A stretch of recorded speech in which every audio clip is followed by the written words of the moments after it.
और क्या ये भी कि आपकी अगली सांस के लिए जरूरी ऑक्सीजन का मिलना इस बात पर निर्भर है कि आपसे मीलों दूर किसी समुद्र में एक बड़ी सी शार्क मछली एक छोटी सी मछली को खा पाएगी या नहीं।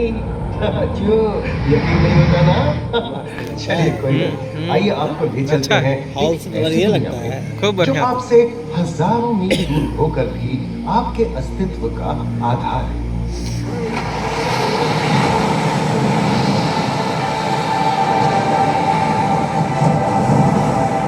ये महासागर है, मीलों दूर तक फैला हमारे जीवन का केंद्र, जिसका पानी हर देश की सीमा से परे है।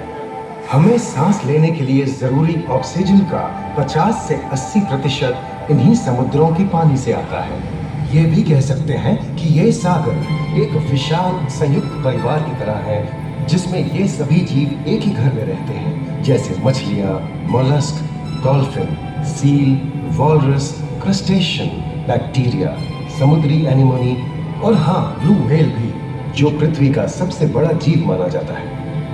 और जंतु ही नहीं, इन समुद्रों में पौधों की भी लाखों प्रजातियां पाई जाती हैं। इन विशाल समंदरों का पानी हमारी पृथ्वी का लगभग 3/4 हिस्सा है। इस धरती पर 5 बड़े महासागर हैं: आर्कटिक, अटलांटिक, हिंद, प्रशांत और दक्षिणी महासागर। ये सागर इतने महत्वपूर्ण हैं कि इनका तापमान और लहरें दुनिया के हर हिस्से के मौसम पर असर डालते हैं, चाहे वो मौसम कितना ही खतरनाक क्यों ना हो। हमारी ही तरह पानी के नीचे पनपता हर जीवन सूरज की रोशनी पर निर्भर है। जी हाँ जनाब, सिर्फ ये जंतु, मछलियां, पेड़ पौधे ही नहीं, बल्कि बैक्टीरिया जैसे सूक्ष्म जीव भी सूरज से ऊर्जा पाकर खिलखिला उठते हैं। ये देखो मिस्टर ऊदबिलाव, कितने मजे ले रहा है। देखा इसे, अपने चेहरे की पोजीशन ऐसे बदल रहा है जैसे किसी स्पा में स्टीम ले रहा हो।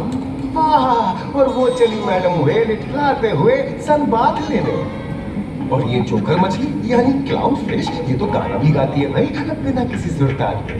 हाँ, ये राख समुद्री जानती है, और कोई खतरा महसूस होने पर ये कभी हुर्राती है और कभी चहकती है। क्लाउन फिश है ना। और ये डॉल्फिन हमारे स्मार्टफोन से भी ज्यादा स्मार्ट है। ये अपनी आवाज का इस्तेमाल सोनार की तरह करके एकदम सही दिशा में तैरती और एक दूसरे को संदेश भेजती है। जी हाँ, ईमेल या व्हाट्सएप से भी तेज। निर्मला चट्टानें यानी कोरल रीफ दुनिया की सबसे विविध इकोसिस्टम्स में से है। इन चट्टानों को अक्सर समुद्र के वर्षावन कहा गया है। आई, समुद्र में वर्षा, अजीब बात है ना। अरे दरअसल इनका नाम इनके आसपास बसे इन जीवों की विविधता के कारण पड़ा है। इनमें से कुछ गूंगे गर्म उथले समुद्र में, तो कुछ ठंडी अंधेरी गहराइयों में रहकर हमारे इकोसिस्टम के संतुलन को बनाए रखते हैं। पौधे हमारे इकोसिस्टम का एक बहुत ही महत्वपूर्ण हिस्सा है और पानी में ऑक्सीजन का सबसे बड़ा स्रोत है। इस नीले पानी में मौजूद कई पौधों में से एक बहुत ही महत्वपूर्ण पौधा है फाइटोप्लैंक्टन, जो पूरी दुनिया की ऑक्सीजन की जरूरत का लगभग 50% बनाकर हमारा अस्तित्व बनाए रखता है। इन समुद्रों में पहुंचने वाली सूरज की रोशनी की मात्रा के हिसाब से उन्हें 3 क्षेत्रों या परतों में बांटा गया है। सतह के सबसे नजदीक वाली परत को यूफोटिक जोन या सनलाइट जोन कहा जाता है। जाहिर है कि यहाँ सूरज की सबसे ज्यादा रोशनी पहुंचती है और 90% समुद्री जीवन इसी परत में मौजूद है। अगली गहरी परत को डिस्पोटिक जोन या ट्वाइलाइट जोन कहा जाता है। इस परत तक सूरज की सिर्फ 1% रोशनी पहुंचती है, जो पौधों के जिंदा रहने के लिए काफी नहीं है। तीसरी और सबसे गहरी परत एफोटिक जोन या मिडनाइट जोन है। यहाँ सूरज की रोशनी बिल्कुल नहीं पहुंचती। ये परत पूरी तरह से अंधेरी और ठंडी होती है, बिल्कुल किसी हॉरर मूवी के सीन जैसे। ये कई जगह पर इतनी गहरी होती है कि यहाँ आसानी से माउंट एवरेस्ट जैसे ऊंचे पहाड़ भी समा सकते हैं। और इसकी सबसे गहरी जगह है प्रशांत महासागर में मरियाना ट्रेंच। महाद्वीपीय तटों के साथ लगे उथले समुद्री इलाकों तक पहुंचना आसान है, लेकिन ये समुद्र का सिर्फ 10% है। समुद्र की गहराई जितनी बढ़ती जाती है, उतने ही वहां के हैरत अंगेज जीव जिन तक पहुंचना मुश्किल होता जाता है। ये समुद्री जीव पहले तो अपनी खूबसूरती से आपको छलते हैं और फिर अचानक एक खतरनाक रूप ले लेते हैं जिनसे बचना मुश्किल ही नहीं नामुमकिन है। और ये क्या, अचानक ये रोशनी कहां से आई? ओह, ये तो जेलीफिश का झुंड है जिनकी रोशनी एकदम डिस्को लाइट की तरह लगती है। वाह, ये हुई ना बात। अब सभी बड़ी छोटी मछलियां इन चमचमाती डिस्को लाइट को देखकर पार्टी करने आएंगी। और फिर यही रोशनी उन्हें बेरहमी से दबोचकर उनका शिकार करके अंधेरे में वापस गायब हो जाएगी। लेकिन सभी शिकारियों को छलावे से लुभाना नहीं पड़ता। सबसे घातक शिकारियों में से है शार्क, जैसे ग्रेट व्हाइट और टाइगर शार्क। शार्क आमतौर पर सूरज ढलने के बाद अंधेरे में शिकार पे निकलती है समुद्री जीवों का यमराज। आज तक शार्क की 500 से ज्यादा तक चल चुकी है।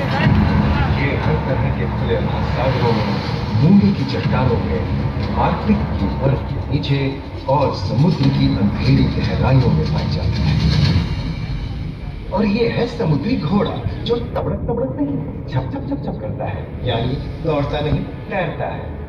हमने इन समुद्रों के बारे में बहुत कुछ जाना है, पर अभी भी बहुत कुछ जानना बाकी है। ये सागर गहरे और विशाल, ठंडे और अंधेरे में डूबे हुए हैं। इन गहराइयों में पनपने वाली 17,000 से अधिक प्रजातियां मानो किसी कल्पना से कम नहीं। किसी खूबसूरत एंजल की तरह दिखने वाले जीवों के साथ साथ न जाने और क्या क्या देखने को मिले हैं।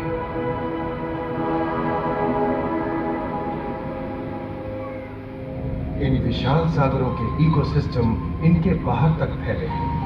खारे पानी की खाड़ियां, समुद्रों, समुद्र तटों और नमकीन दलदली इलाकों तक। मानव जाति दशकों से प्लास्टिक, जहरीले रसायन, तेल और ऐसी कई चीजों को पानी में बहाकर समुद्रों को नुकसान पहुंचा रही है।